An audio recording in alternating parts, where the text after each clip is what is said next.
कुछ दोस्त हैं जो लोग कहते हैं कि वो नौकरी कर रहे हैं और कहते हैं मैं सेविंग नहीं कर पाता। मेरे पास कोई ज़्यादा टिप्स तो नहीं है, लेकिन हाँ, मैं कुछ चीज़ें बता सकता हूँ कि जो सेविंग करने में उनकी हेल्प कर सकता है। लोग जो नॉर्मल सेविंग करते हैं उसमें क्या कहते हैं, उनके पास जैसे ही पैसा आता है उसके बाद ज़रूर उनके पास ईएमआई होती है, बच्चों की फ़ीस होती है और बहुत से एक्सपेंसेस होते हैं।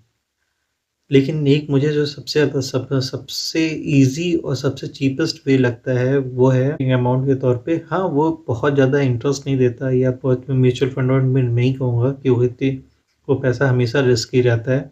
As per market subject market risk के अकॉर्डिंग होता है। बहुत बड़ी सैलरी वालों के लिए बात नहीं कर रहा हूँ। मेरी जो दोस्त छोटी सैलरी जो मेरे स्कूल के दोस्त हैं, कॉलेज के दोस्तों के लिए नहीं, या जिन कॉलेज को मैंने पढ़ाया है वो उन बच्चों के लिए कह रहा हूँ। जो आज कर जॉब कर रहे हैं या जो मेरे सब्सक्राइबर सुन रहे हैं, बहुत छोटी सैलरी वाले हैं, उन लोगों के लिए कह रहा हूँ। बहुत ज़्यादा पैसा तो नहीं बचता है, मैं समझता हूँ, इस महँगाई में पैसा ना के बराबर बच पाता है। लेकिन ऐसा नहीं है कि 200-300, 400 नहीं बचते। 2-3-400 सबके पास बचते हैं और 2-3-400 रुपए उसको बचाने के लिए यही तरीका है कि जब भी आप सब्ज़ी के लिए गए या सब्ज़ी में फुटकर बचे या आप कोई सामान लेने गए, उसमें जो फुटकर बचे वो आपके जो बचते हैं, उस अमाउंट को आप 1-2 महीने कैलकुलेट कर लो कितना लमसम अमाउंट आता है। उसके अकॉर्डिंग आप कभी भी आरडी अपने बैंक में करा लो और वो एक मुश्त अमाउंट आपको 5 साल, 1 साल, 1.5 साल जैसा आप कराना चाहते हो उसमें करा के रख दीजिए। वो आपको बहुत बेनिफिट देगा। लेकिन एक चीज़ से और बचने को कहूँगा कि हाँ, जितने भी दोस्त हैं या जितने भी स्टूडेंट हैं, वो गलती से भी क्रेडिट कार्ड मत यूज़ कर लेना। क्रेडिट कार्ड बैंक आपको ज़रूर प्रोवाइड कराती है, लेकिन ये जॉब वालों के लिए मेरे ख़्याल से नहीं है, मुझे जो महसूस होता है।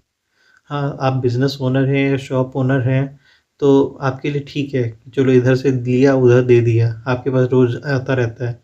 लेकिन किसी भी जॉब वाले बच्चे को या जॉब वाले आदमी को उस तरह पैसा नहीं आता। अगर मान लीजिए आपसे एक्सपेंसेस गलती से ज़्यादा ख़त्म हो गए, तब आप पैसे कहाँ से दोगे?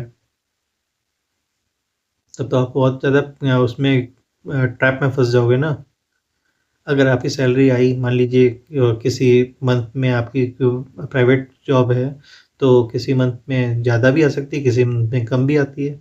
कम के चांसेस तो ज़्यादा रहते हैं क्योंकि आप छुट्टियाँ भी ले सकते हो और छुट्टियाँ लोगे तो कटेगा तो है ही। तो सैलरी कटी, तब तब क्या होगा कि आज इस क्रेडिट कार्ड का पैसा उस क्रेडिट कार्ड से पे करोगे। लोग कोशिश करते हैं कि इस क्रेडिट कार्ड का पैसा उस क्रेडिट कार्ड से पे करते हैं, उस क्रेडिट कार्ड का इस क्रेडिट, उनकी साइकिल ऐसे ही चल रही है। लेकिन ये ट्रैप आज नहीं कल तो आपको बहुत बुरा फँसाएगा। ये मैंने एक्सपीरियंस किया है, तभी मैं बता रहा हूँ। हाँ, इत्तेफ़ाक से मैं ट्रैप में नहीं फँसा, वो ट्रैप में फँसने से पहले ही मैंने बिज़नेस कर लिया। लेकिन हाँ, ये चीज़ें बहुत लोग फँसते हैं और बहुत परेशान होते हैं। बिज़नेस वाला चला ले जाएगा कि वो तो 1 न 2 दिन, जैसे मान लीजिए आपको उसके पास 10,000 रुपए खर्चा किया तो उसके 5 दिन का गल्ले में जो पैसा आया उसने उठा के पलट दिया। लेकिन आप कहाँ से लेके आओगे? आप तो फँस जाओगे ना दोस्त। तो इसलिए मैं कह रहा हूँ कि अगर सेविंग करनी है तो क्रेडिट कार्ड से दूर रहो, दूसरा आरडी करो और जो चिल्लर अमाउंट बचते हैं, हाँ, बहुत छोटा अमाउंट होता है। जब आप परचेज़िंग करने जाते हो, ऑनलाइन परचेज़िंग से बचो, ऑनलाइन बिल पेमेंट से बचो, सेविंग अपने आप ही हो जाएगी। कैश में ज़्यादा डील करो, कैश रख के चलो, कैश जब जाता है दुःख होता है। आपके हाथ से कैश जाएगा तो आपको बहुत तकलीफ़ कि अगर ऑनलाइन ज़्यादा करोगे, हर जगह पे ऑनलाइन पे करोगे तो दुःख नहीं होगा ज़्यादा, क्यों तो दिखाई नहीं देता तो दुःख नहीं होता और जब कैश जाता है तो दुःख होता है। इसलिए कैश में पेमेंट करो, कहीं भी पेमेंट करना हो कैश में पेमेंट करो।